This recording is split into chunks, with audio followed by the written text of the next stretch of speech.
女性若是长期感染到 HPV 病毒，则可能就会变作是子宫肺癌。2018年开始，政府嘛予台湾各种的查某学生免费注 HPV 疫苗。其实查甫嘛会感染到 HPV 病毒，所以国民健康署是表示讲，明年的9月开始，各种的查甫学生嘛会当免费来注疫苗。守护学童健康，大家一起来！大家做伙喊口号，希望未来无分查甫查某，各中心拢会使公费注 HPV 的疫苗。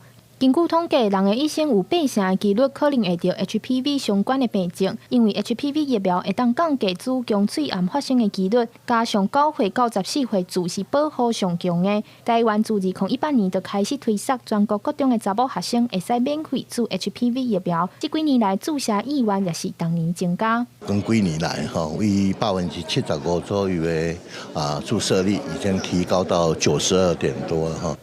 另外，台湾癌症基金会也特别强调 ，HPV 疫苗会当降低所有人得到 HPV 相关癌症发生的几率，亲像子宫肺癌、口咽炎、菜花等等，而且是无分查甫查某。人类乳头病毒的感染，它不会选择男性或者是女性，男女都有机会呢受到感染。而男性在一生当中呢，他感染的几率呢高达91.4%，而女生的话呢是84.6%。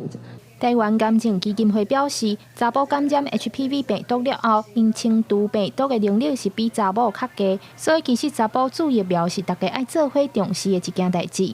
未来各种无分性别拢注 HPV 疫苗的政策，目前规划明年9月正式实施。全国家长会长联盟也表示，到时阵会全力辅导家长正确疫苗的观念，希望各界做伙拍拼，降低癌症的发生率，共同打造一个更加健康的台湾。记者张家怡、谢桂玲台北报道。